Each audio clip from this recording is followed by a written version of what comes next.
that have potential to grow the mineral sector in Nova Scotia. One of those is Resource Appalachia. They're working towards reopening the gold mine in Dufferin in Guysborough County, and the company plans to be in production this year in 2013.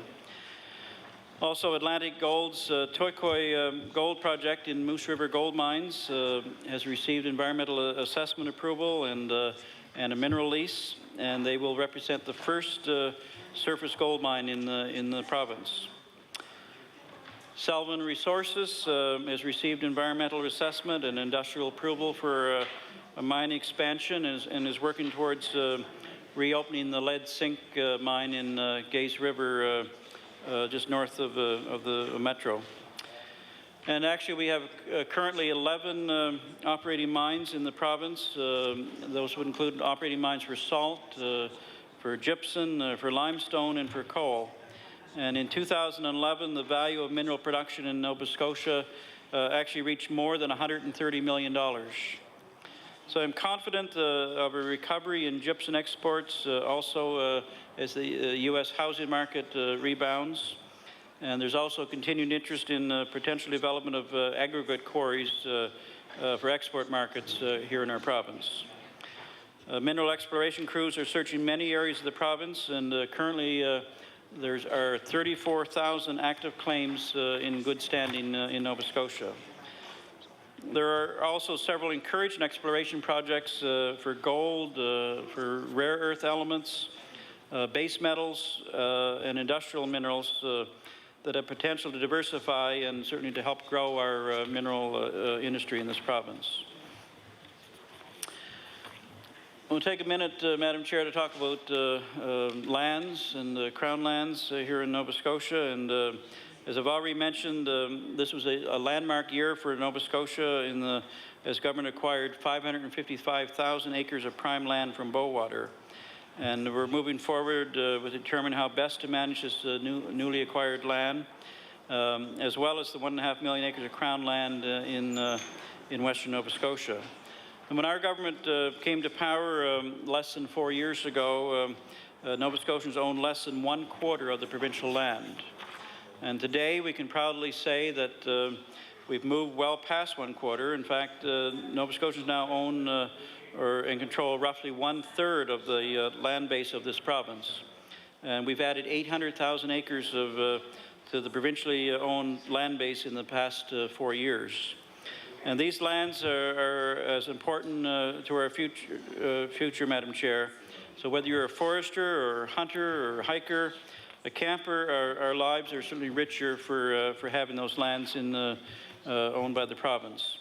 And beyond land purchases, our government delivered on a promise last year to enhance access to our province.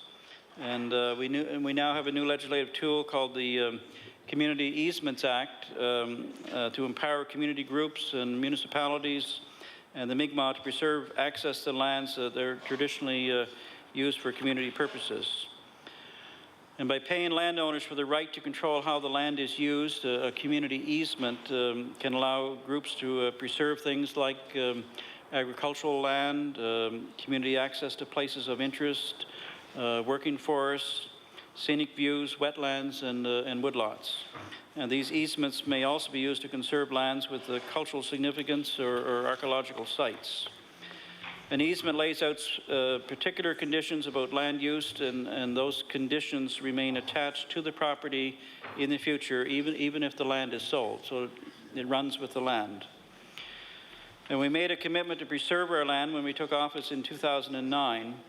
And beyond our many land purchases, we extended that commitment, further preserving Nova Scotia's access to and enjoyment of our province's natural beauty. And this is just another example of how the province is making life better, I believe, for Nova Scotia families in every region of our great province. Madam Chair, I have a few more notes I do want to read here, but I do know that the hour is getting close to the hour of interruption. So if you wish, I'll adjourn here for the moment, and we'll pick up after the moment of interruption.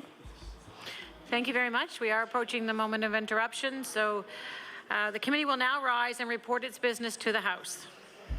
We'll take a brief moment for staff to make some changes so the House can resume.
Order, please.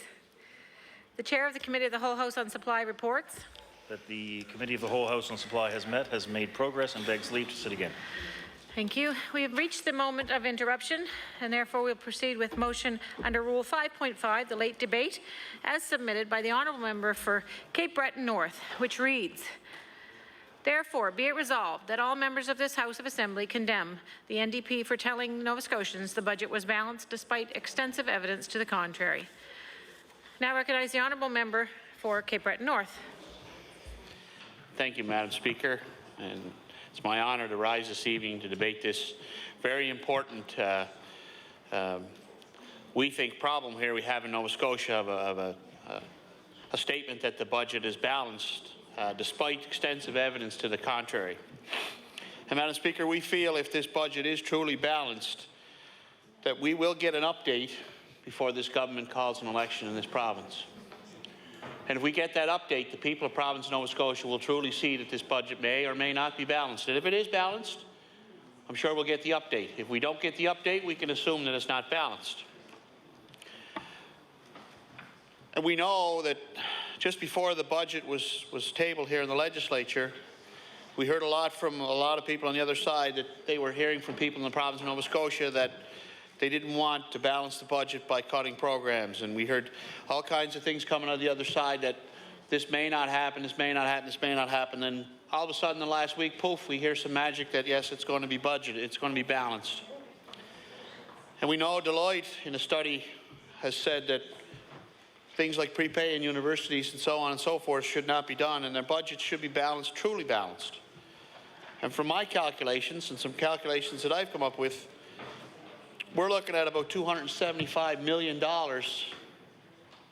that have been either prepaid or given out early, or assumptions that say this budget won't be balanced. Now, we know that the NDP prepaid $35 million in grants to 2 universities on March 28th. That's the very last business day before the end of the 2012-2013 fiscal year. And we were told in this chamber that it was to help the university meet its payroll obligations. Now, I think the payroll obligations would have been met by the last day of the fiscal year. So putting that into that budget is just to take it out. These 2 universities asked for the prepayment, we're told. And that's a strange thing, we think, because they got their money 3 days early.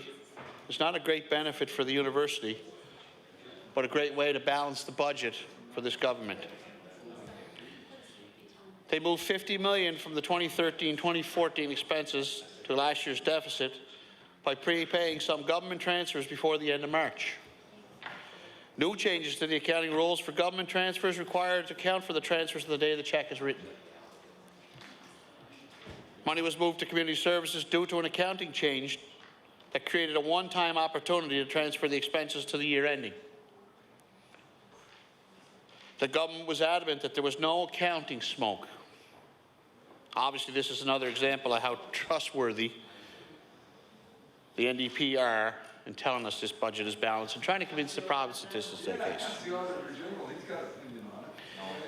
The Auditor General's opinion, I believe, Madam Speaker, was no opinion on the validity of the accounts put forward.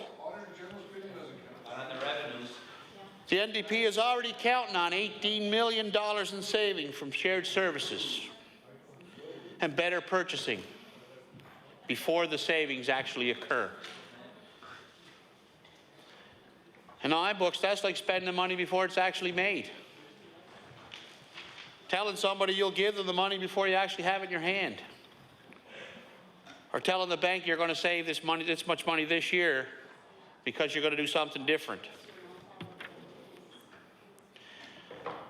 Wait until they're realized, account for them, and acknowledge the accomplishment. We believe that's how the process works. Being a hockey player, I went into many different hockey tournaments with a team that was said was supposed to win. And if you look at that, it's like accepting the medal in the tournament before you actually scored a goal. And no one can guarantee that 100% of these goals will even take place. Not with the economic forecasts we've been seeing. And last year's softening of the personal income tax revenues kept the NDP budget sinking more into a deficit, and it was off by $145 million. $145 million. They knowingly overstated its revenues by $27 million in 2012-2013, and it was not uncovered until almost a year later. And we heard a lot in the chamber about this $27 million. And then we also heard that that really didn't make that much of a difference. But Madam Speaker, to the people in Nova Scotia, $27, $270 means a lot. And to those people, $27 million is a great, great deal. They stand up and blatantly misinform Nova Scotians, parading around a false budget, claiming that they're on track, when that $27 million wasn't accounted for. They backtrack when they realize we found out information that proves they had time to change the budget and change the budget documents. They're banking on an aggressive $145 million rebound in personal income taxes. But jobs continue to disappear and wages remain flat. Job creation is negative, or at very best, it's flat. Madam Speaker, we had a proposal from the CBRM on a capital plan that would put Cape Bretoners back to work, that would put taxes back in the coffers of Nova Scotia, would increase revenue. We can't get a firm commitment from the government that they can begin this capital plan. The government's own Department of Finance claims the government's investing is doing nothing to help the economy. The projections in the government's own budget documents say that unemployment will rise, population will age, retail sales will fall, exported goods will fall, and net operating surpluses for corporations will decrease. One thing that's projected to increase is union wages and power rates. This budget does not create a single job for families who are struggling. Families who are struggling with high unemployment, and there's no plan for future growth or prosperity. Talk to the people in Cape Breton, talk to the people in Yarmouth. The budget does nothing for them. The assumptions show the key indicator for labour force is expected to decrease by 0.1% and remain flat in 2014. A budget that says there are no jobs ahead in a province that desperately needs them. We don't think this is a truly balanced budget for that reason. Reaching deeper into our pockets is not a plan for the future. For every $3 the NDP has taken from each person in higher taxes and fees, it's only saving $1. The NDP government has its priorities backwards. We need to lower taxes, stop wasteful government spending, to create jobs, and to truly change the direction of our province. The PC bill, the Full Disclosure of Accounting Changes Act, would require the budget estimates to be presented using the new accounting rules and the old accounting rules before an election, so Nova Scotians can decide for themselves whether the books are truly balanced or not. The NDP said one thing to get elected and then promptly broke the promises they made to taxpayers. Madam Speaker, we figure there are about 6 blunders in this budget. They broke promised to balance the budget in the first year. They increased taxes and still can't do the same thing. They created an imaginary structural deficit to blame the previous governments, but the Auditor General said there was no such thing in Nova Scotia. $27 million budget cover-up, the one-day wonder surplus wonder, and the $0 for hospital equipment, $20 million budget for health equipment, and then allocating no dollars for it. So, Madam Speaker, if this is a truly balanced budget, maybe we'll get to see it before an election is called, and then Nova Scotians can decide for themselves if the budget is truly balanced. Thank you. Thank you. Before recognizing the next member, I would ask the member to retract the use of the word cover-up. It has been ruled unparliamentary, and I will rule it again today, so I'd ask that you retract that.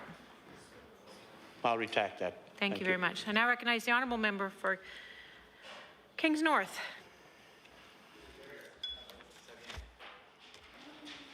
Thank you, Madam Speaker. Well, I'm actually pleased to rise this evening, Madam Speaker, to say a few words in the few minutes I have about fiscal responsibility and balanced budgets. And in the 4 years that we've been working, almost 4 years that we've been working toward a balanced budget, we've done a lot of things. We've consulted with experts, Madam Speaker. We've consulted widely with Nova Scotians. We've developed a careful plan, both for the economy, for health and other government services, and for dealing with the fiscal mess that the Tory party left behind. And we've followed that plan, Madam Speaker, one that led us and led Nova Scotians to a balanced budget. The balanced budget that was introduced by the Finance Minister, on April 4th, 2013. It wasn't easy, Madam Speaker, to get back to balance.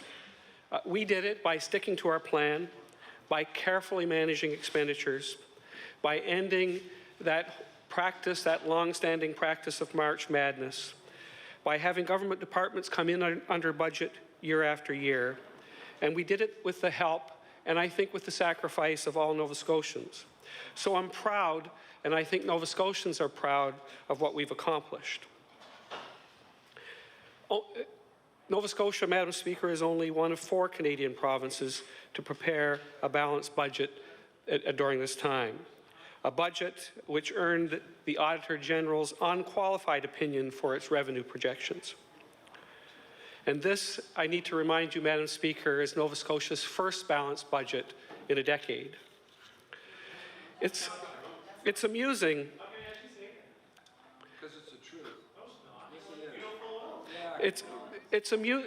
Madam Speaker, it's amusing to have the member for Cape Breton North raise the question of fiscal prudence. His party is the party that left behind the fiscal mess that we were dealing with. And I would remind everyone in this House, left behind the structural situation that would have led to a deficit of $1.3 billion.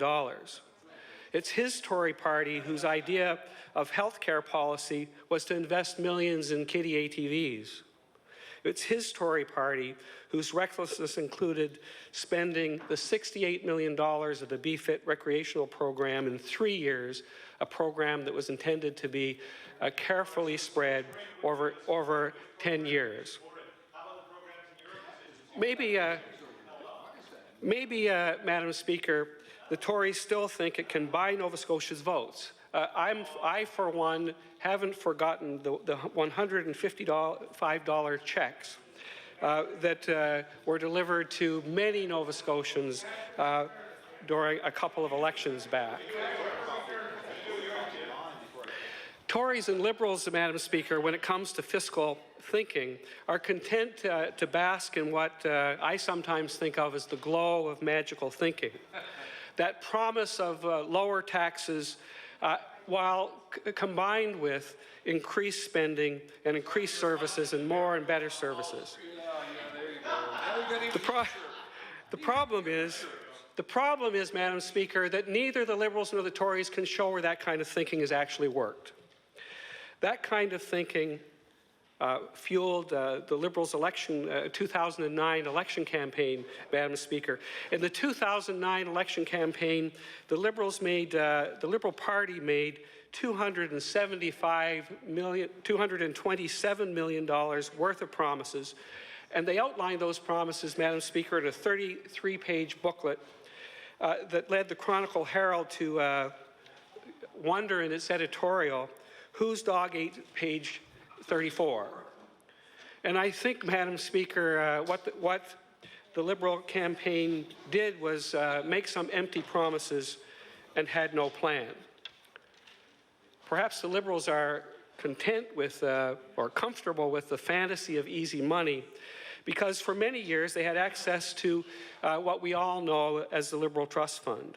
Millions of dollars, Madam Speaker, that were poured into Liberal coffers, illegal money paid to the Liberal Party by alcohol distributors and producers for the simple right, Madam Speaker, to put their product on government liquor store shelves. And Madam Speaker, Stephen McNeill and the Liberals are still using these monies, these tainted funds today. Excuse me. My apologies, Madam Speaker. I think I used a member's name. I shouldn't have. The leader of the Liberal Party, Madam Speaker, is still using funds, these tainted funds, today. The Liberals have had a chance, Madam Speaker, to manage the province's finances. In the 1990s, Madam Speaker, they failed to balance budgets even once in the 6 years they were in office. The last time, Madam Speaker, that the Liberals balanced the budget, if you can, maybe there are members of this House who can't remember it, was in 1976. And in that year, a momentous year actually, the Montreal Canadiens won the Stanley Cup and repeated it for the next 3 years. The honourable member for Richmond, thank you. Madam Speaker, the member from Kings North has just made an allegation against the leader of our party for using funds today which under the legislation of this province would be illegal. Therefore, he's accused a member of this House of an illegal act. I would ask you to rule on that, and more importantly, I would invite the member to step outside this chamber where he does not have parliamentary immunity to make the same allegation that he has just made here in this House. But, Madam Chair, accusing any member of this House of an illegal activity is a very serious offence, and I would ask you to rule on that and to take that under consideration. Thank you. I'll take that under consideration. The honourable member for Kings North. Thank you, Madam Speaker. And perhaps in light of that intervention, I will table an article from the Cape Breton Post entitled An NDP Look at a Liberal Advantage. The last... I just want to move forward, but so it's no surprise that Madam Speaker, that Nova Scotians and those of us on this side of the House raise an eyebrow when we think of Liberal comments on fiscal responsibility.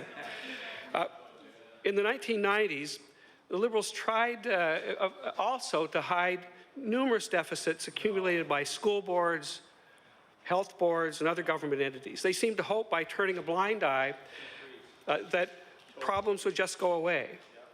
So if we want to know what the Liberals would do in the future, Madam Speaker, maybe all we do have to do is look at the past. In my experience, and I've got quite a bit of it, history is a very good prediction of the future. More recently, speaking of recent history, Madam Speaker, the leader of the Liberal Party opposed jobs in rural Nova Scotia, jobs in Shelburne and aquaculture, investments in Port Hawkesbury families, and opposed moving government jobs to rural Nova Scotia from Halifax. And Madam Speaker, The Liberals have also shown a readiness to put the HST back on home heat. They've attacked a made-in-Canada maritime link in favor of entrusting the future, our energy future, to Hydro-Quebec. They've attacked collaborative emergency centres, despite the fact that they're recognized nationally as an innovative solution to pressing healthcare issues. They've promised to centralize healthcare decision-making in Halifax by abolishing health boards and shoving aside volunteers in favor of perhaps one super board that would be located probably in Halifax and probably be run out of the minister's office. Repeatedly, the Liberals, Madam Speaker, have criticized any efforts made to create jobs in our province, shipbuilding jobs, high-tech jobs at IBM, engineering jobs, Madam Speaker. They vowed to get rid of Nova Scotia's promising energy efficiency program. And in the past, they've shown a willingness to solve the fiscal problems that they've experienced on the backs of citizens and others.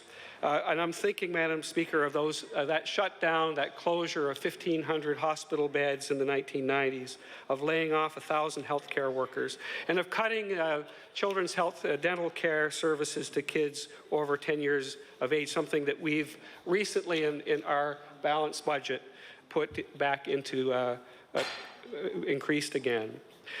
Madam Speaker, just to conclude, what I would like to say is that if we, and I was speaking about fantasy earlier, Madam Speaker, if in someone's fantasy we may entertain a liberal... The time allotted for the member has expired. I'll now take this opportunity to rule on the point of order around the reference to an illegal action, and I will rule that out of order. I'd ask the member for Kings North to retract that comment. Thank you, Madam Speaker. I will retract that. And for the benefit of all members, also the reference by the member for Richmond who put the point of order forward with the suggestion that repeating such a statement outside of this chamber would infer that a different consequence perhaps could be resulted, and I would suggest that it's not a decorum that I will entertain here in this chamber. So I'd ask all members to be very mindful of that when they're putting their points of order on the floor. Thank you. I will now recognize the honourable member for Halifax, Clayton Park. Madam Speaker, it's a shame that we only have 10 minutes in late debate because it's been very enlightening for me to sit here and listen to some of the uncalled for, unparliamentary things that have been said here, some things that are muckraking, some things that are rude, and I think some things that are darn right wrong. I think that there's been no unparliamentary words there, I hope, Madam Speaker. It's really rather galling to see that somebody in the NDP office has written a 10-minute speech that didn't quite run 10 minutes. We probably missed the zinger at the end, thanks to the interruption. But, Madam Speaker, we're here to talk about this budget, this government's budget, whether or not it's balanced. The resolution says that it's not, and I said so in my reply to the budget speech a couple of weeks ago when it was first introduced. Madam Speaker, there are numerous reasons why anybody could figure that out, and I think it's of interest that the member from Kings West recently visited a school, and grade 9 students were able to figure it out by looking at the small package we were all given in the budget highlights. They were asked to have a look and say whether or not it was this budget was balanced. So I think if kids in grade 9 can figure it out, we might have a show that says, are you smarter than a kid in grade 9? And I think anybody in this province will be able to figure out this is not a balanced budget. Because very quickly, if you look at the budget summary, you'll see that last year, surprisingly, we were $145 million short of the mark.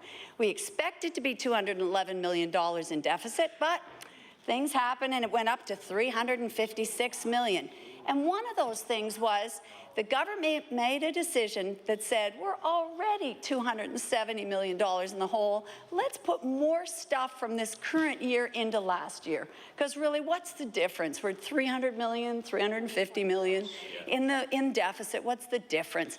But we're going to have a better story for this year. We're going to plan this year to be balanced. So all we have to do is load up some of this year's costs in last year, and we're going to get there. And right off the bat, we have a prepayment to 2 universities. Not the first time the NDP has done this, I must say, Madam Speaker. My plan would be to be honest, Madam Speaker. My plan would be straightforward. That's exactly what my constituents are telling me. Don't try and deceive us. That's exactly what my Madam constituents are Speaker. saying. And that's what members of Kings North's constituents are saying. Madam Speaker, Don't be deceptive. some of the history, which is revisionist to begin with, that we've heard here today about the NDP spouting about the Liberals, are again wrong, because what happened, you could say it wasn't balanced for 6 years. You could also say a lot of other things about 1993 and what was happening in the federal government and the cuts across the country. You could also say that we followed about 10 years of John, what was his name? Buchanan, thank you, who rang up half of our debt in this province. But he rang up half the debt, but the NDP have rang up another 10% of it again. 4 years. In just 4 years, over $1.4 billion added to our debt, Madam Speaker. And that figure is in the budget highlights. It hasn't been misconstrued. No, it's in there. We can see $1.4 billion more in the debt, Madam Speaker. And so, you know, you have to see things in the light of when they happen, but I can tell you there was no monkey business. No monkey business in the time that the Liberals governed. Because if the situation was dire, we said so, and we dealt with it. We dealt with profligate spending from the years before we took over, and we moved forward with plans as best as we could. And I think that what Nova Scotians want is honesty. They want you to tell them the truth. And that's what happened in that time. And you know what, Madam Speaker, it's not always popular, we know that. But the NDP have gone forward to make a popular story, a pre-election story, Madam Speaker. That's exactly what it is. And, Madam Speaker, I think I used the word muckraking because that's all you could say, muckraking. It's like muckraking, dragging up things that are not true. Just, you know, honestly, mudslinging. Same thing as mudslinging, Madam Speaker. That's what the NDP are doing consistently at this party, and I think we know why. And I think in the debate going into supply, we heard clearly why that's happening. Order. The honourable member for Halifax Clayton Park. Madam Speaker, as I said earlier today... We'll try this again. The honourable member for Halifax Clayton Park has the floor. Yeah. Madam Speaker, earlier today, the member from Yarmouth spoke going into supply, and he said very clearly why the Liberal Party is in the targets of the NDP right now, and it's because they are not popular right now, and the governing party, the NDP party, are desperate, and they're firing all kinds of salvos across the bow. They're hoping some of this muck will stick to the walls. Well, they're wrong, Madam Speaker, because we are determined to bring forward good ideas, honest debate, straightforward numbers, no monkey business in any of our budgets and discussion. Madam Speaker, I started by saying, just so that everybody understands, this budget is not balanced. And it's not balanced because a lot of debt that should have been on this year was shoved into last year, just to balloon that deficit for last year. It's not honest because the whole premise of the 4 years financially of the NDP government is based on a fiction that was created by false assumptions under the Deloitte study. The false assumptions were go forth and forecast where we would be if we continued to spend at the increases we've seen. Order, please. I will have to ask the member for Halifax Clayton Park to retract the use of the words not honest. The word dishonest and not honest are the same thing, and it has been ruled out unparliamentary. I would ask that you just retract that and refrain from using that. I retract that. I actually was not even aware I'd said it, but I'm glad you're listening, and I appreciate that. Madam Speaker, there's very few minutes in late debate to talk about these issues. I want to talk about the fact that 2 universities were prepaid for this year's amounts in last year. In fact, on the last business day of the year, they got their check, March 28th. That shoved $35 million over into universities. Well, Madam Speaker, that $35 million would right away mean that the razor-thin surplus the government is showing of $16 million would have been blown out of the water. It would have been $16 million in deficit plus. So right away, you know it. All of the members across the way know it. It was a gimmick. It's a gimmick. And it is not proper accounting. And in the great famed Deloitte study, the Deloitte accountants suggested that the government not do that, that was not a practice they condoned. So there's something you should remember about Deloitte in their study about where you were headed. The exact thing was not to do that. And Madam Speaker, the Auditor General's report comes up occasionally, or their statement at the start of the budget. I'm going to read again what the Auditor General says, and I want the members to understand that the Auditor General, in giving a revenue estimate, I guess, what do you call it, letter of approval, one might say, is unqualified, you say. It was the qualification in the past was that we didn't roll everything from the hospitals and school boards into the budget. In fact, that was done after 10 years. I think the member before made a mistake in saying that it was the first balanced budget in 10 years, because we've seen balanced budgets in the last 10 years under John Hamm, possibly under Rodney MacDonald, possibly, I can't remember. But anyway, it certainly was not 10 years. The other thing is, when the auditor does it, he does it with all kinds of stipulations. He says, since the 2013-14 revenue estimates are based on assumptions regarding future events, actual results will vary from the information presented, and the variance may be material. Accordingly, I express no opinion as to whether the revenue estimates will be achieved. So all that the accountants do and the Auditor General and his team do is look at whether you have some reasonable assumptions that he can live with, that might be backed up in some way enough to live with them. But he doesn't have any sense that it's going to actually happen. So, Madam Speaker, it falls a little bit short of the mark when we try to turn to the Auditor General for support. Madam Speaker, the revenue estimates are extremely out of whack in this coming year. That's how the government has gone forward. The time allotted for late debate has expired. Now recognize the acting government House Leader. Thank you very much, Madam Speaker. I move that you do now leave the chair and the House resolve itself into the Committee of the Whole House on Supply. Motion is carried.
Order, please. The Committee on the Whole House on Supply will now come to order. I recognize the acting government House Leader. Thank you very much, Madam Chair. Would you please call estimates for the Minister of the Department of Natural Resources, E15? I now call Resolution E15. And I will recognize the Honourable Minister of Natural Resources with 8 minutes remaining in his hour allotted for, 18, yes, you're right. Thank you. Thank you, Minister. Thank you, Madam Chair, and I'm pleased to pick up where we finished off before the interruption. And I have a little bit more I wish to tell the House about regarding the Department of Natural Resources, and then certainly we'll open it up to comments or questions from other members of the House. But so these are the estimates, the 2013-14 estimates for the Department of Natural Resources, and as I previously talked about forestry and mining, another very important part of the Department of Natural Resources is around parks. And Madam Chair, our provincial parks are truly beautiful spaces that contribute to the quality of life for families throughout the province. And I know that in Nova Scotia, people love their parks. And the parks help create jobs and help grow the economy. They provide educational opportunities for students, provide places for relaxation, and certainly just a chance to reconnect with nature. And they're certainly home to a diverse variety or species of plants and animals. And Nova Scotians and out-of-province visitors continue to take advantage of our provincial parks for their attractions and for their activities. And I all know in our own constituencies we have favorite provincial parks, and I know personally in my riding the Salt Springs Provincial Park and the Green Hill Provincial Park with a great look-off over the countryside, and Russians Beach Provincial Park near River John, and also Caribou Provincial Park, which is a camping park located on the Northumberland shore. And I'm sure other members here have parks in their ridings, and they're just great places to go to camp or to hike or to fish or to just enjoy nature for sure. And Madam Chair, our research has reaffirmed that Nova Scotians are using our parks more than ever to visit and explore the scenic sites for nature-based experiences that they provide. And our reservation system for our parks continues to exceed expectations. The computerized system allows us to note that there are more than 58,000 overnight stays at our provincial campsites during the 2012 season, and that's up almost 7% from 2011. And the number of reservations continues to climb upwards, with an increase of 12% in 2012 compared to 2011, and with more than 18,000 tourists taking advantage of the service this past year. And that trend is continuing during this new fiscal year. In fact, on the opening day of the reservation system, that was April 2nd this year, we saw a 37% increase in the number of reservations for that 24-hour period compared to a year previous to that. Madam Chair, in December, our government announced new and extra funding for our provincial park system, and above and beyond the regular operating budget for our parks, government is committed to an extra $1 million a year towards major improvements in our parks. And Madam Chair, that's new funding, and it will be $1 million annually as we move forward. And that new money, Madam Chair, will be used to develop large projects in our provincial parks, such as constructing new washroom or administration buildings. And the new funding will also go towards redeveloping some of our camping parks. So in addition, the province has made separate investment commitments to projects along the South Shore, certainly in relation to the Bowater mill shutdown there, and to help support the economy in the southwest Nova region of Nova Scotia.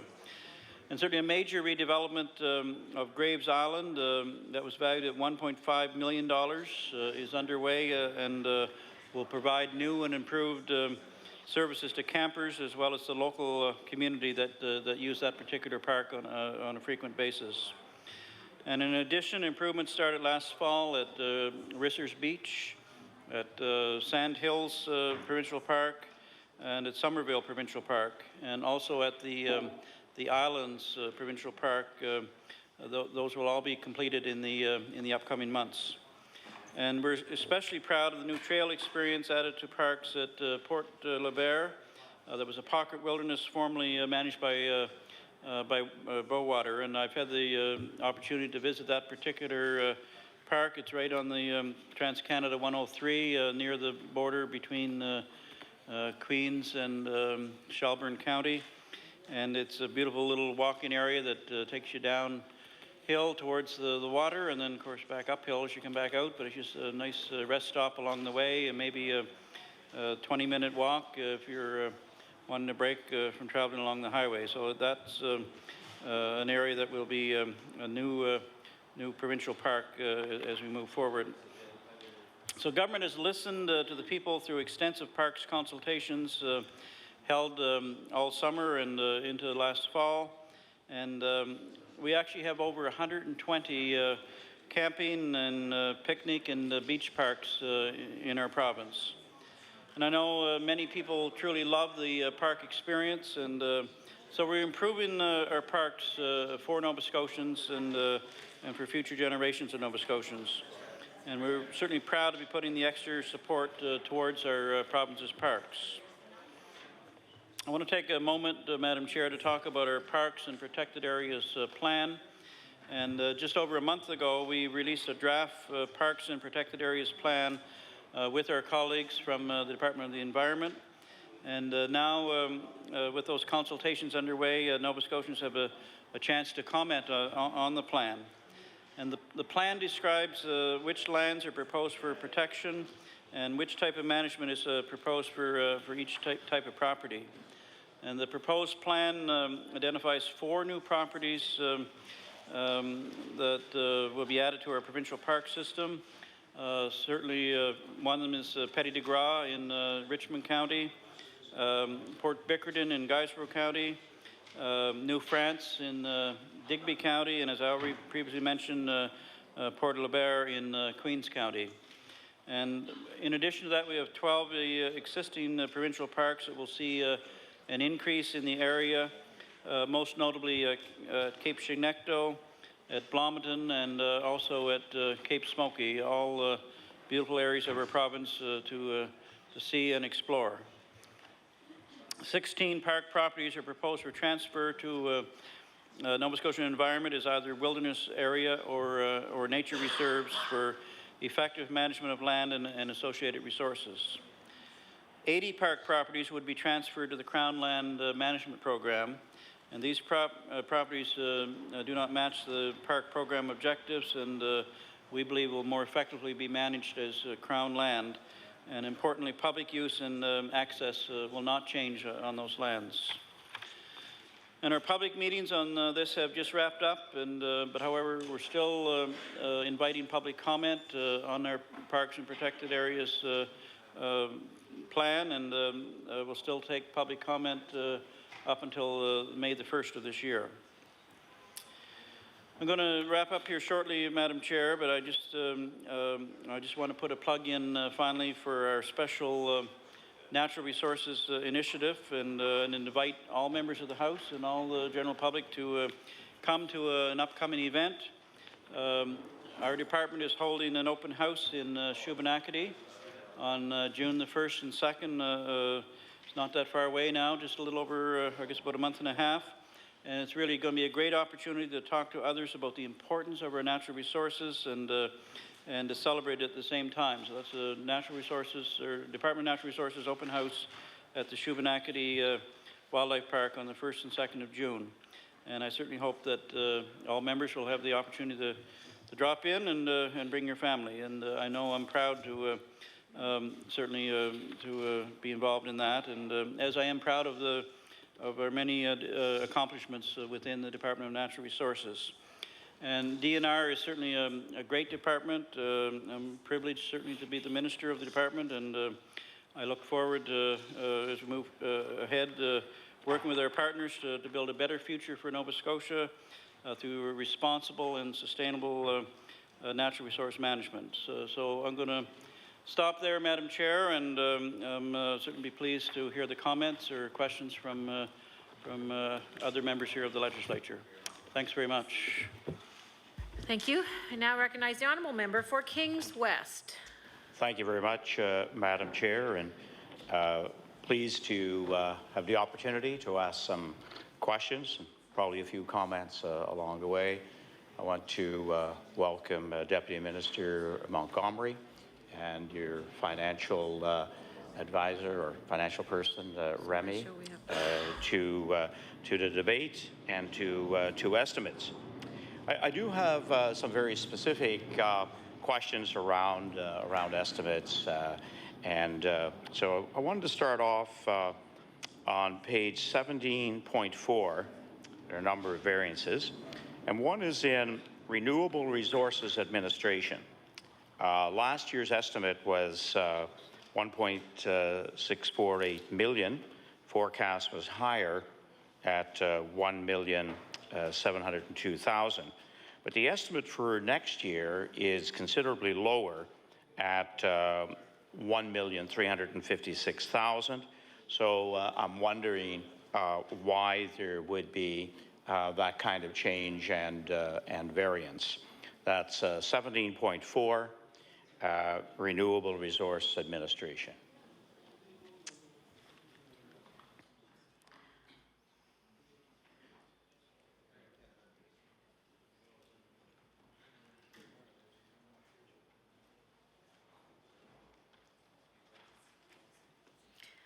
The Honourable Minister of Natural Resources.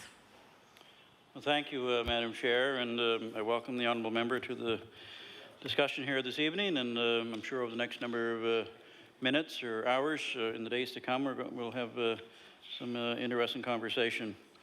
The Renewable Resources Administration estimate for this year coming is $1,356,000, as was indicated, and that's down from what we spent the previous year. And my understanding that's just administrative efficiencies, part of the government's role to meet the 311 principles in government, where every department was asked to sharpen their pencil and look at administrative efficiencies, and that's exactly what's been done there. The Honourable Member for Kings West. I'm wondering if in that would be around 300,000 change. Would that involve some staffing changes to your department or at the Resources Administration level?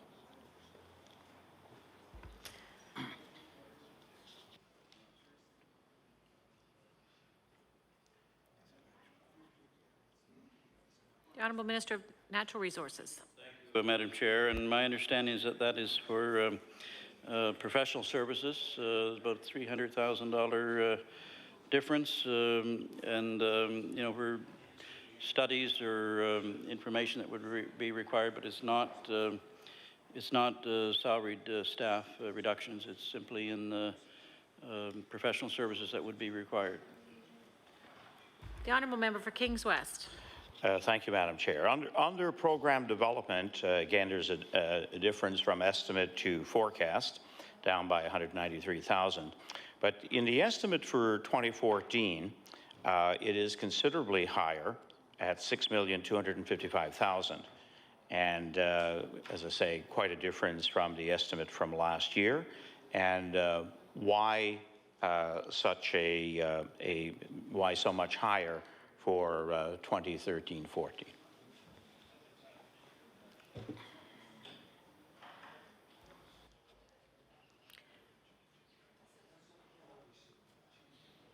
The Honourable Minister of Natural Resources.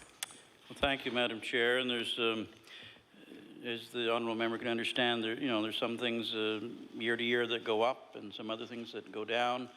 And in this case, both are true here in this program development budget.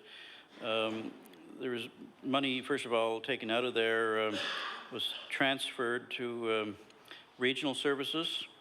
And if you look further down the page, you find regional services.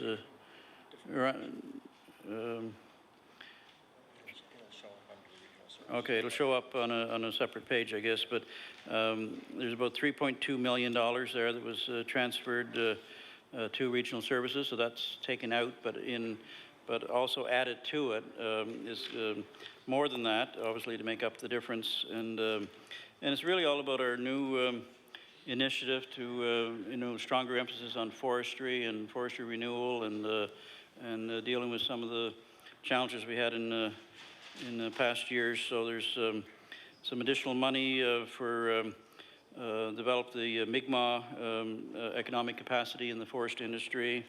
There's certainly moving forward, we have a forestry utilization licensing agreement with Port Hawkesbury Paper that was previously announced, but I think it was $3.8 million for sustainable forestry on those Crown lands. Some other initiatives on private lands around research and innovation and support for private woodlot owners, and just various educational outreach programs included there.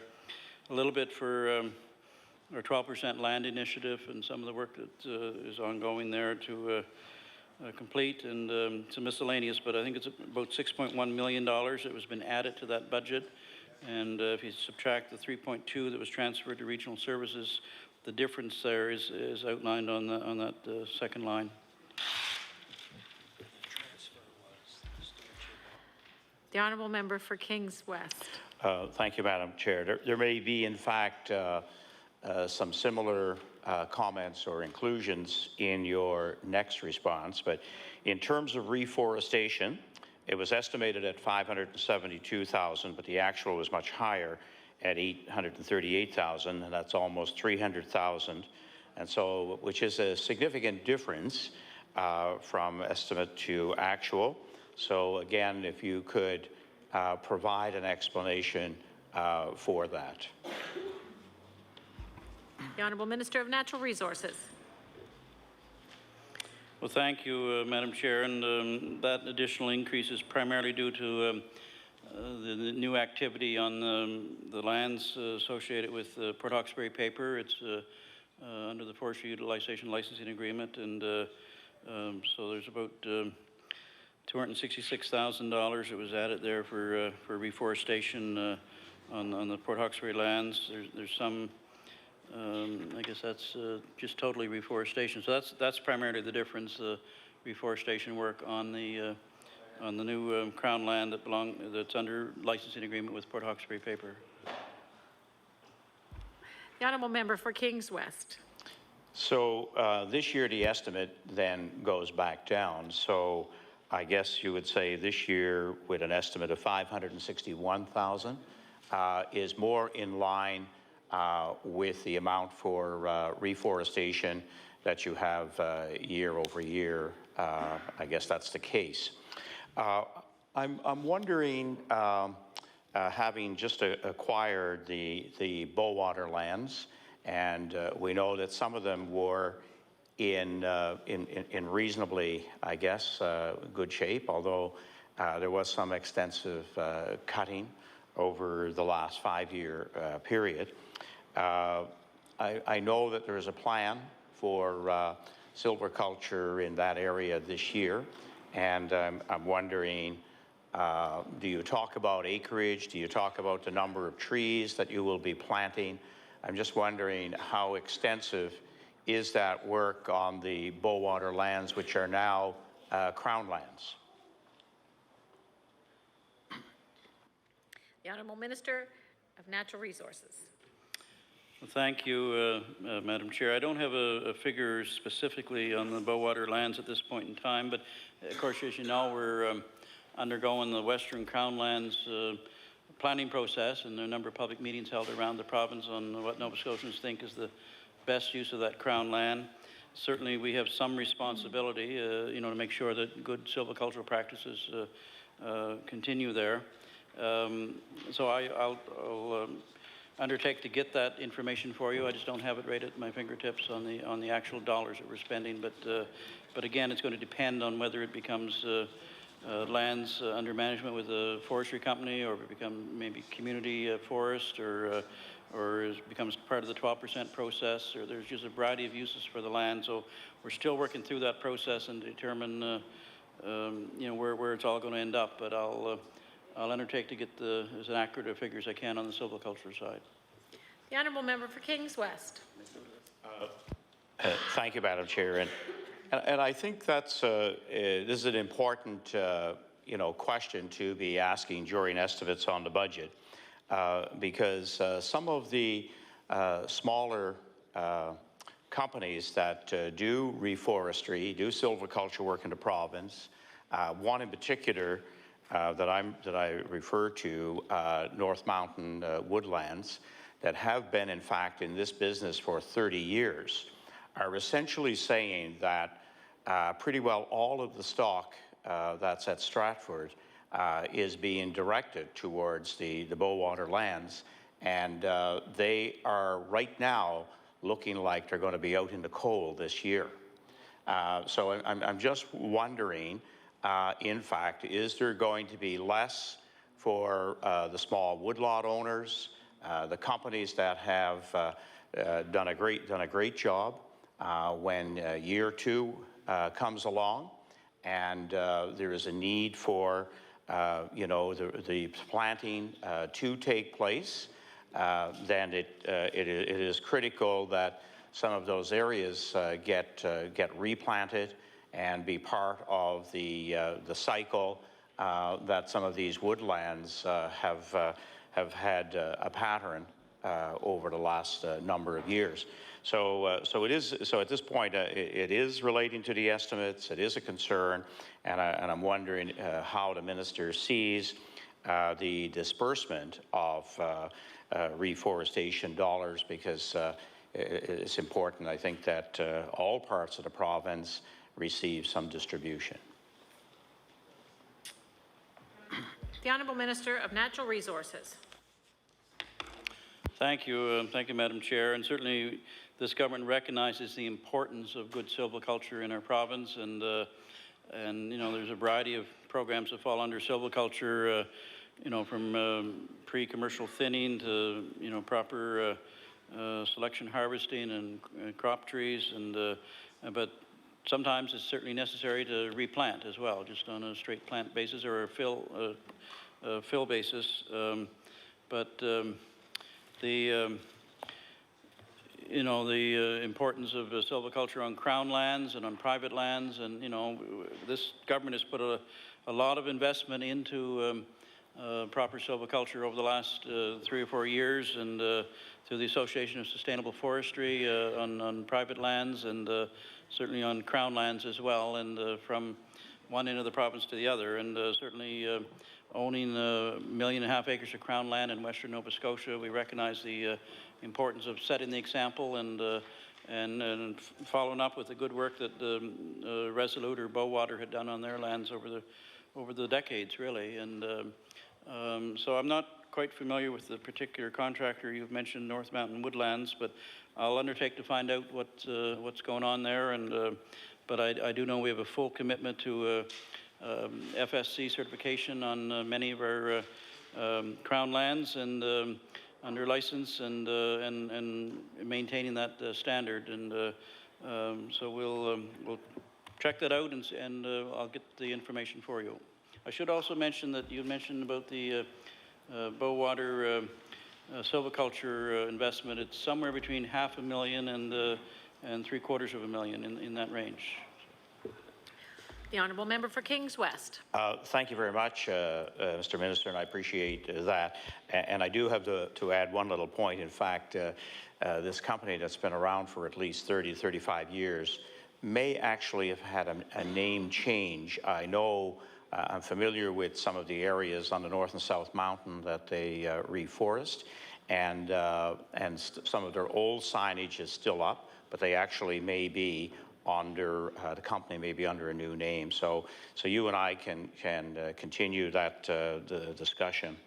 As you talk about moving from almost the singular way in which we cut our forests was through clear cutting.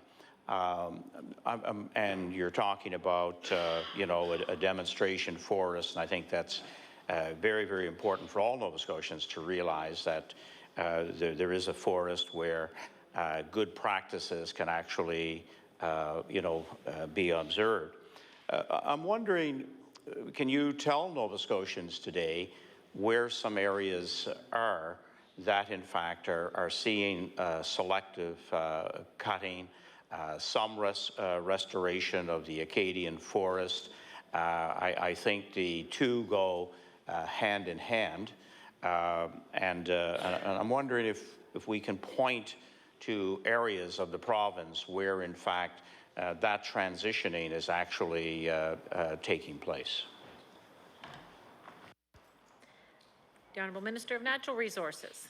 Well, thank you, Madam Chair. And again, you know, I mentioned that we're, I guess, trying to set the example here. We are the stewards of the Crown land, the resources that we have in Nova Scotia, and certainly we have a forestry utilization license agreement with Port Hawkesbury Paper on the eastern lands in this province in Cape Breton and Guysborough, Pictou, and Antigonish counties on the mainland, and those 7 eastern counties. And those lands are under FSC certification, which is considered by some to be the gold standard of certification and you know, sustainable forestry management. So there are some contractors that have been working there with Port Hawkesbury Paper, and some of them we had in the woodlot last winter, a year ago now, you know, working on some practices on using present forestry equipment to look at alternate harvesting methods, you know, not clear cutting, but other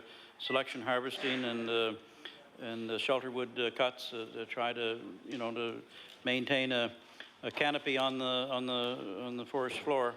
So certainly in the eastern region, there's that example through Port Hawkesbury Paper, and also in western Nova Scotia on the Bowater lands that, again, Resolute or Bowater have been good stewards of their land, and FSC certification is part of that. And so that's another area that you'll find some good managed woodlots. They're looking at alternate forestry cutting practices. And I know there's a number of private woodlot owners around the province that take real pride in their woodlands and have for generations. And you know, I think of Windhorse Farms on the South Shore that have really done a super job for generations there in managing their lands sustainably, and looking at selection harvesting on an ongoing basis.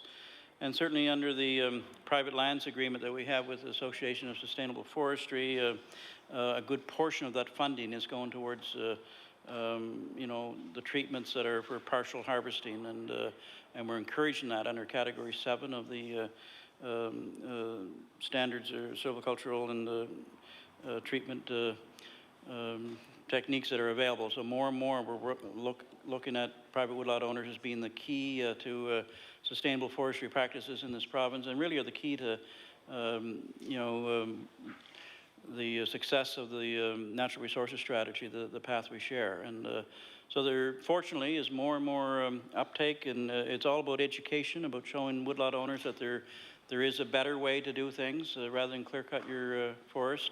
Well, it brings an instant return, but that's it maybe for 3 generations. And so more and more woodlot owners are environmentally involved and want to, you know, sustainably manage their land. So they're, you know, there's a variety of woodlot owners around the province.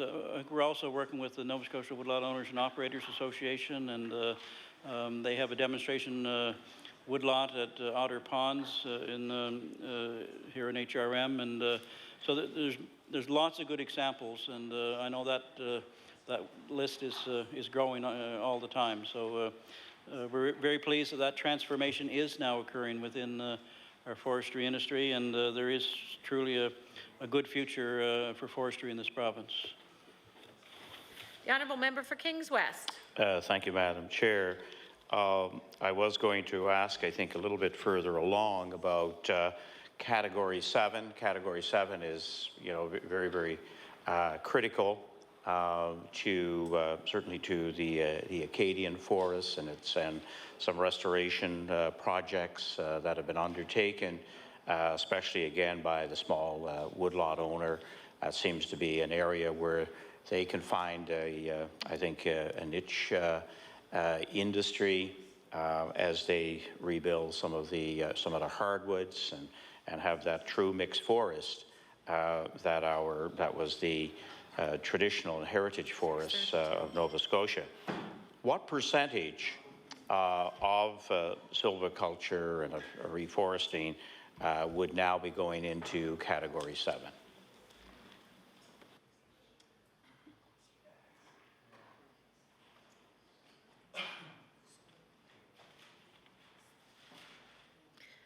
The Honourable Minister of Natural Resources. My understanding that the Category 7, and that's, you know, selection harvesting and, you know, really trying to find that alternate harvesting method rather than clear cutting.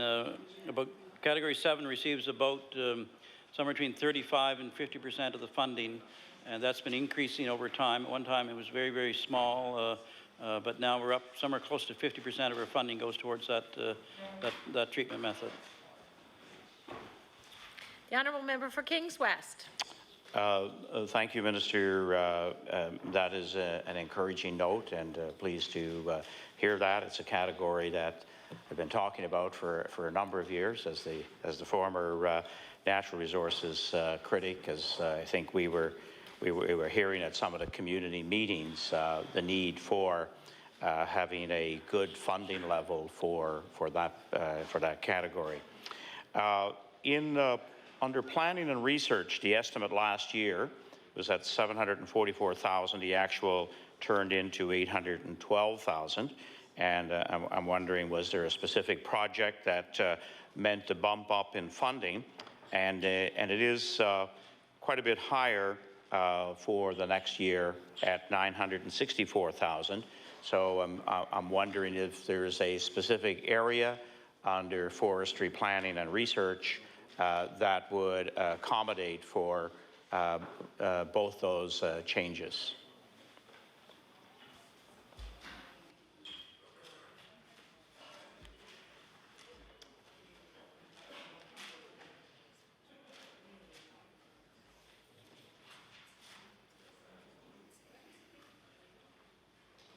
The Honourable Minister of Natural Resources.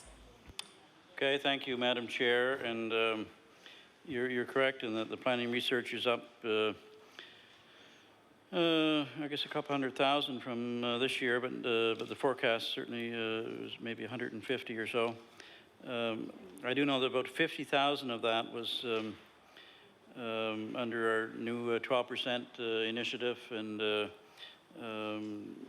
think the full year funding is probably $100,000, but half of that was in last year and half is in this year. So there's about $50,000 there. That doesn't cover for all of it, does it? There's some additional, and I guess also there's some staff that were transferred from other divisions into the Planning and Research Department, so that should make up the balance. The Honourable Member for Kings West. Thank you very much, Madam Chair. And to the Minister, forest inventory was estimated at $1,923,000 last year. The actual was $1,605,000. And again, wondering why the difference there. And it's estimated higher to be at $2 million in the next fiscal year.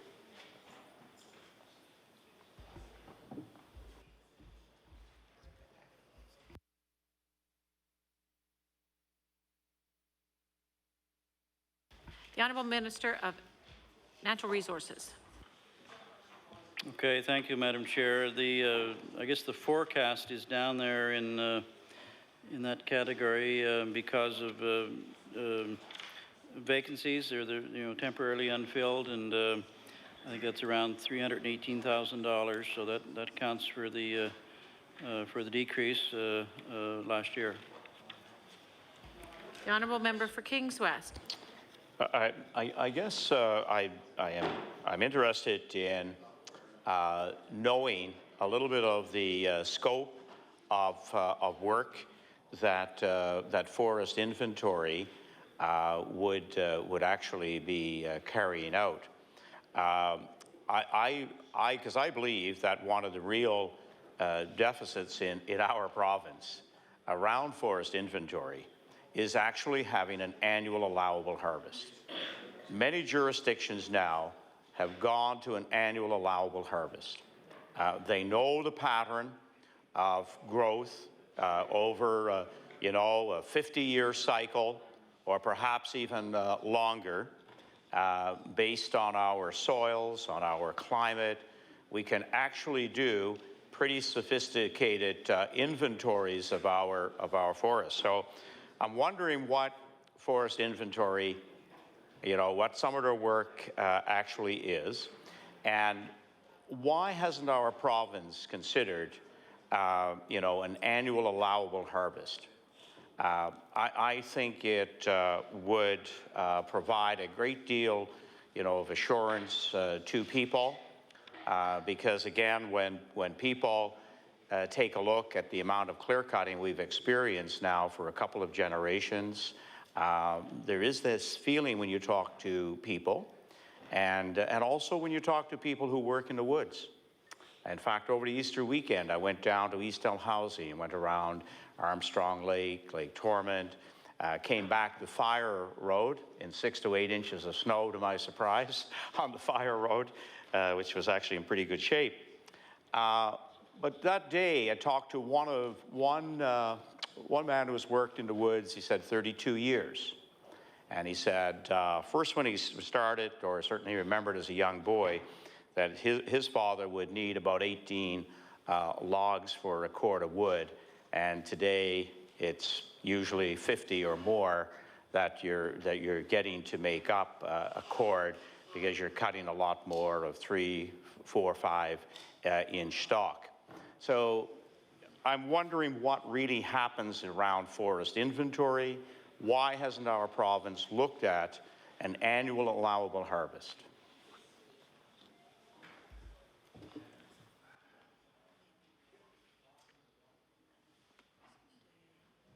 The Honourable Minister of Natural Resources. Thank you, Madam Chair. I certainly agree with the honourable member. It's important to keep track of what we have. It's our inventory. It's our you know, our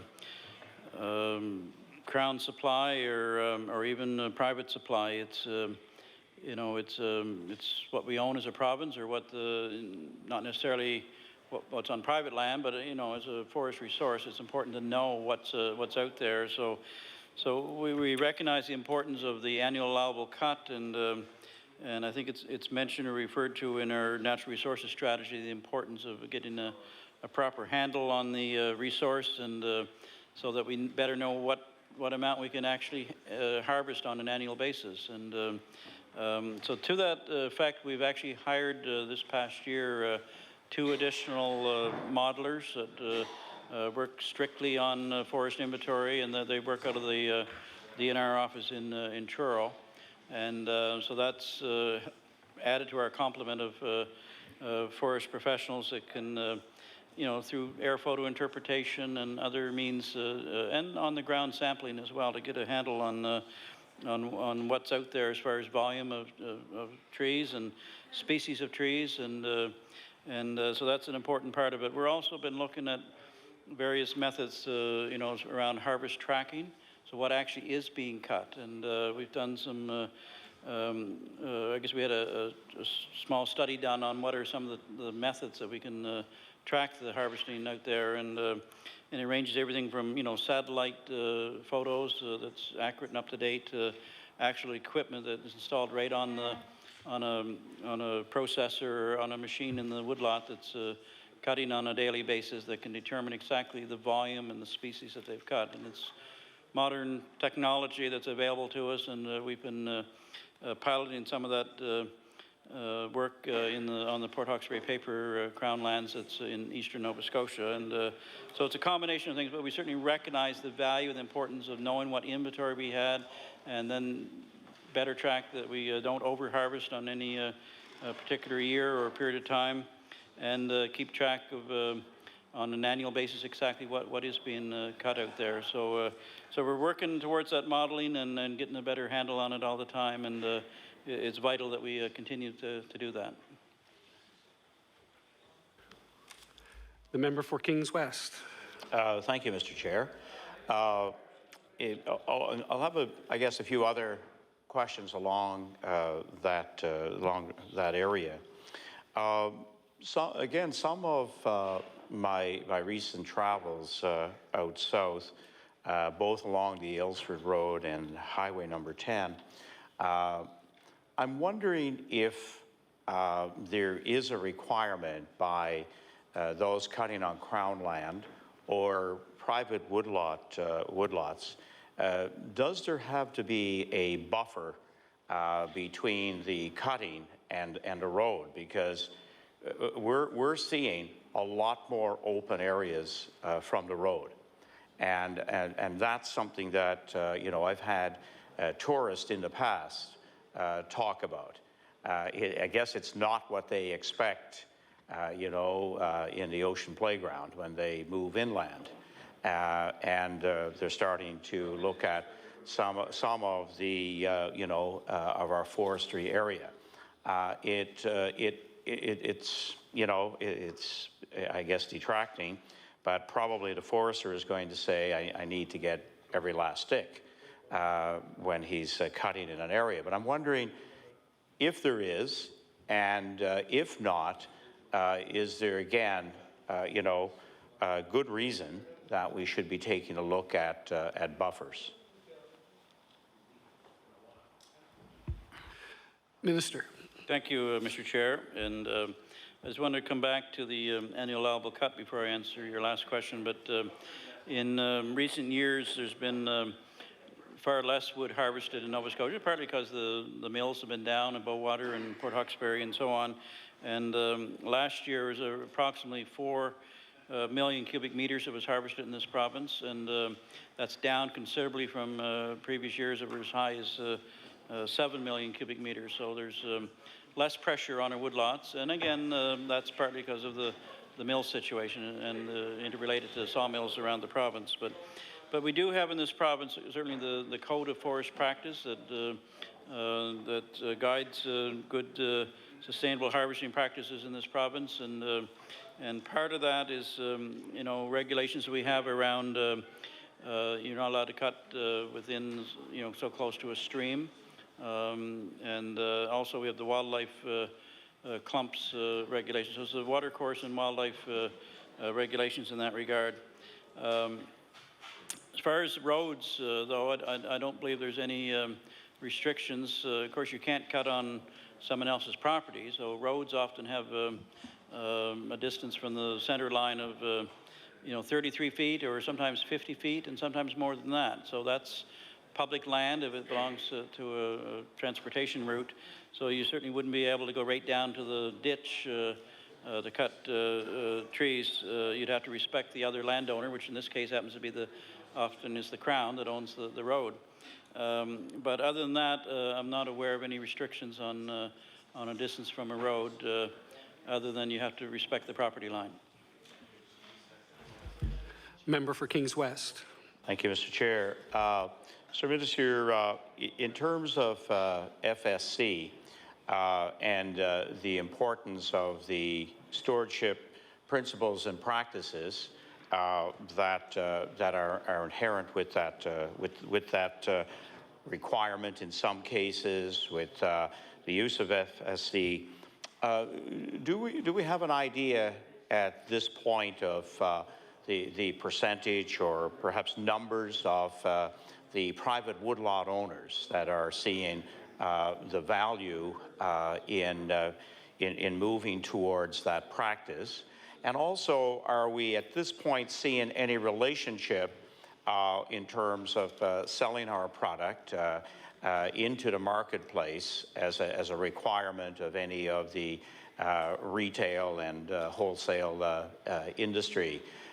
Because, that could in fact be an advantage for us, because there is definitely stronger interest, as we know, in that practice. And I'm just wondering if we're seeing some gradual increases with private woodlot owners, and can they see the tangible results of embracing FSC? The Honourable Minister of Natural Resources. Well, thank you, Madam Chair, and certainly, as I mentioned earlier, the FSC Forest Stewardship Council certification is sort of, in many ways, recognized as a gold standard for certification, although there are certainly other certifications out there. SFI is another one that's certainly recognized by industry and by others, and there's some additional ones as well. And often, you know, demand for a product is driven by the customer, and the customer demands FSC certified paper or certified lumber or whatever the case might be. Then you know, it makes good business sense for the company to be to meeting those standards, so they can better market their product or better sell the item on the open market or on the world market. And so I think most businesses are attuned to their customers' needs and you know, want to meet the standard that they expect, and it makes it easier, certainly easier to sell the product across the globe in some cases. And certainly we as a province have been encouraging more FSC certification. We've been working with the Nova Scotia Landowners Forest Fibre Producers Association group based out of Port Hawkesbury, and they've been working with private landowners to have more land certified under the FSC certification. So that's supported partly by our government's programs under certification, and so that's ongoing. And I understand they have a number of landowners signed up to that program in the 7 eastern counties of Nova Scotia. And as I said, both Port Hawkesbury Paper and Bowater are supportive of the FSC and are continuing to have those standards met on their lands. So there's a lot more interest, a lot more, I guess, stewardship by private woodlot owners that want to see their lands sustainably managed, and we're encouraging that as a government because it makes every sense, and in the end, it makes it easier, I believe, for companies to sell their products that have those certifications. The Honourable Member for Kings West. Thank you, Madam Chair. In terms of, I guess, FSC practices, sustainable forest practices, and we now know that there's a different arrangement, a new arrangement with the Port Hawkesbury Mill lands. Will those lands be providing some of the stock for the new biomass, the 60 megawatt plant that will be at Port Hawkesbury, or will it be a combination of the Port Hawkesbury lands, Crown lands, and a private woodlot owner? I'm just wondering, you know, there will be a significant requirement there, and I would think Natural Resources have developed a plan for where that stock will come from. And I'm just wondering, in general terms, the framework that Natural Resources see as to where the requirement will be provided, you know, over a 30 to 50 year life cycle of forestry in that area. A 60 megawatt plant is considerably large. It's not the model that some other countries and jurisdictions use. So I would think that in relation to trucking some of the wood fiber, the wood stock for the biomass electrical generation plant, there must be, again, good inventory and also, I guess, some oversight on how that will be provided. The Honourable Minister of Natural Resources. Well, thank you, Madam Chair, and certainly, you know, we know that Port Hawkesbury Paper buys from both their own lands, you know, Crown land, but also they're buying from private sources. And just as an aside, I think the FULA, you know, the Forestry Utilization Licensing Agreement that was there, they had to buy at least 200,000 tons from private sources, from private woodlot owners, and they have about 400,000 tons that they can harvest off sustainably off their own lands that are under license. However, they've been buying, I understand, about 40% of their fiber needs from private land, so that's encouraging. That's helping the small woodlot owner to be able to market their products. But as far as the biomass, you know, we have regulations under the Renewable Electricity Plan, and certainly standards under the you know, the Code of Forest Practices. And but the overriding principle has been around the, you know, highest and best use of the wood fiber, and it makes every sense that a good quality log, hardwood or softwood, would go, you know, to a mill to be sawn into lumber. Perhaps a hardwood log, you know, make fine furniture or flooring, and that's part of the regulations under the Renewable Electricity Plan that they have to show. They have to prove that they are separating the wood and the better quality logs, and it makes business sense too. To, you know, much more valuable to get the higher price out of a good quality log rather than shipping it off for biomass. So really the biomass is a way to help sustainably manage our lands, and the lower quality wood is what will end up as biomass. If it's you know, stems that are diseased or crooked or not of sufficient quality for other uses, and that's what, you know, what will become the fodder for biomass.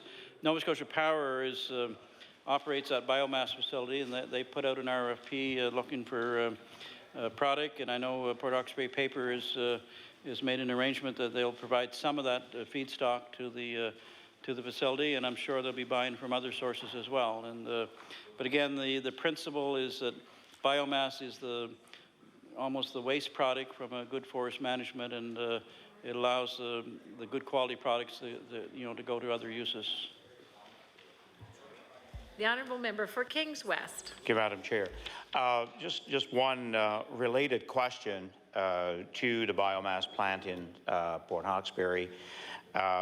Is the Emera plant now the former Brooklyn Bowater plant, the 30 megawatt? Of course, that was once very much an integrated operation because of the mill and, again, the waste material that would go into the biomass plant. I'm wondering where is that feedstock coming from sawmills, or is it just straight chip material that's coming, you know, from both off of Crown lands and private lands? I'm just wondering, you know, what kind of a transition has the Emera Brooklyn plant gone through in order to provide the feedstock? Because, as you know, it was part of the integrated Bowater Oak Hill plant that we knew of along the South Shore. The Honourable Minister of Natural Resources. Well, thank you, Madam Chair. Part of the transaction on the Bowater situation, we heard loud and clear from Nova Scotians they wanted us as a government, as a Crown, as the people of the province to own those facilities, including the 555,000 acres of land, and the transaction also included the mill site at Liverpool, and it also included the Brooklyn Energy facility, and that still belongs to the province of Nova Scotia. It's not been transferred yet to Emera, and until it is, you know, we as a Crown own that property. The plan is to turn it over to Emera in due course. But in the fuel source is really part of the integrated supply chain in the forest industry in Southwest Nova, and you know, the hog fuel or the sawdust or the waste from the sawmills in the region supply that biomass facility, and continue to do so under government ownership. The honourable member for Kings West. Thank you, Madam Chair. Mr. Minister, one of the mills that was integrated in that system, of course, was the Oak Hill mill. When that closed and the equipment was moved into Quebec with having been owned by Forest Resolute, did we lose that percentage of lumber as part of our I guess Canada-U.S. agreement under the trade agreement? Did we, you know, that percentage that was produced in Oak Hill, did that move to Quebec with the equipment and with the rights? I'm wondering what transpired as a result of that loss in Oak Hill. The Honourable Minister of Natural Resources.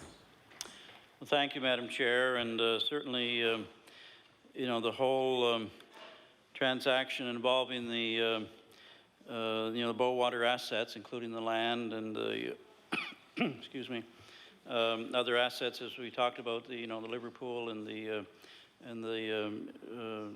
biomass facility, and that was a complicated transaction, but not part of that was the Oak Hill sawmill transaction. Because of the softwood lumber agreement, we just, you know, could not include that, and you know, otherwise we would have violated the agreement with the United States, and we didn't want to jeopardize our sawmill industry here in the Maritimes at all, including, you know, not just Nova Scotia, but other provinces as well.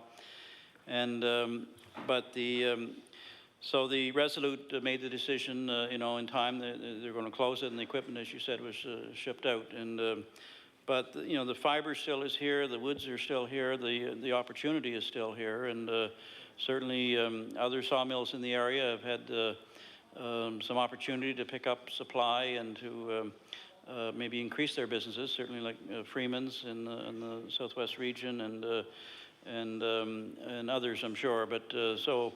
Well, there's a loss there in the Bridgewater area. You know, unfortunately, it's just the nature of the softwood lumber agreement that we could not violate, and it did create opportunity for other sawmills. But nothing's been transferred out of province except you know, the assets of that lumber mill. The Honourable Member for Kings West. Thank you very much, and I just have one or two other questions around our forestry and lumber industry. I know it's just part of your ministry, but as you had said in your opening remarks, it has been a significant part of the past year and the past couple of years in terms of the changes that are going on. Is there any significant pattern or even some little improvement in the past year in terms of our lumber? As we all know, anything that has value added is where we need, is the direction that we need to be going. And I'm wondering, are we seeing you know, some positive developments in that area? Definitely, you know, paper, unless it's very specialized, such as we have in Port Hawkesbury and also in Northern Pulp, you know, the future of newsprint is pretty dismal. So lumber and associated products is really where we need to be going. So are we seeing some positive development in that area? The Honourable Minister of Natural Resources. Well, thank you, Mr. or Madam Chair, and I'm pleased the honourable member has raised this issue. You know, I guess being in political life, we always have to be optimists, and you know, that's part of our role to lead by example, I guess. And I guess always, personally, I'm always looking at the glass half full, and there's better days ahead. And certainly, we've gone through some tough times in the forest industry over the last year or two, and you know, the loss of Bowater, you know, had a huge impact on workers and their families and communities along the South Shore. And you know, that industry, the newsprint was just not able to survive. But on the other hand, that creates opportunities for us to look at other alternate markets or harvesting techniques. And you know, I guess community forest is something that's really come out of that. And that's a chance for communities to really be involved and to have a real say in their resource and you know, and how it can benefit their own local community. And so we're in that process right now of going through I guess the expressions of interest. We had 7 different community groups in that area that have expressed interest in one format or another, and we'll soon be going through a request for proposals to further develop that idea and to set up a model forest or 2 probably in the Southwest Nova region. But overall, you know, and again, Port Hawkesbury paper is, you know, been the phoenix has risen from the ashes, and we have a very vibrant mill there in Port Hawkesbury that's operating, you know, with probably the best super calendared mill in the world. And so I think the whole people all the people in the eastern region are quite optimistic about the future of that mill, and so I'm quite optimistic about the prospects in that region. And that's integrated into the supply chain. You know, they're providing product to hardwood mills like Groupe Savoie and B.A. Fraser and Finewood and other Murray McDonald and others in the region, and on the softwood supply as well. Other mills are benefiting from that. Also, you referenced the lumber market. You know, prices have been depressed over the last few years, but there's every indication that there's going to be a rebound in lumber prices. You know, there's growing demand in the United States, partly due to you know, slow markets there for many years that are starting to rebound now, and unfortunate incidents like Hurricane Sandy that did a lot of damage, but that's going to create a real opportunity, I guess, in the housing rebound in that area. So, so there's a lot of positives, and we're building the forestry of the future, and I'm just very optimistic that there's a real good future for forestry in this province. The honourable member for Kings West.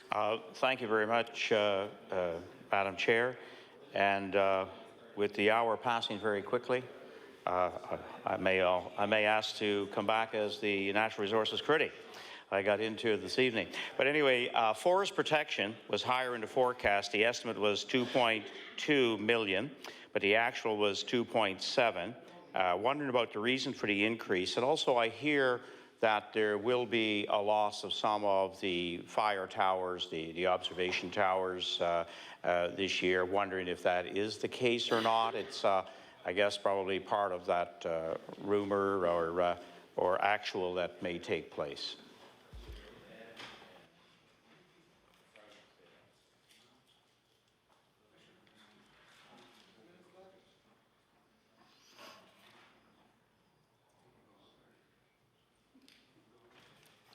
The Honourable Minister of Natural Resources with just over 30 seconds to reply. Hardly time to answer your question adequately, but I understand fire suppression was the reason that there was an increase last year with a hot, dry spring and summer, and that spent more resources on it. And we are transforming our fire service. There's still going to be some forest or some towers available, but we're also relying much more on aerial surveillance, and it's proved to be effective in other jurisdictions, and so we're going to have a combination of aerial and on-the-ground towers in various parts of the province. So I think my time is about up, so thank you. Thank you. The time allotted for debate on supply has elapsed.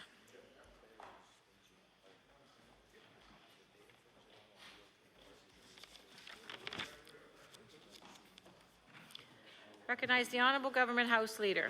Thank you, Madam Chair. Madam Chair, I wish to now rise and report progress. The motion is carried. The committee will now rise and report its business to the House.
Order, please. The Chair of the Committee of the Whole House on Supply reports That the Committee of the Whole on Supply has made considerable progress and begs leave for sitting in. Thank you. I recognize the Honourable Government House Leader. Thank you, Madam Speaker. Madam Speaker, as I look at the best-looking guy in the House across the way from Glace Bay, Madam Speaker, that concludes the government's business for today, and we will adjourn to meet the hours of 2 to 6 tomorrow. And now I hand it over to the House Leader of the Official Opposition to business. I now recognize the House Leader for the Official Opposition. Madam Speaker, following the daily routine tomorrow, the official opposition will be calling Bill number 1, Corporate Welfare, and Bill number 17, Education Review. And following that, we will wrap up at 6 o'clock. Thank you. The motion is that we do now rise to meet again tomorrow, Wednesday, April the 17th, between the hours of 2 and 6 p.m. All in favour say aye.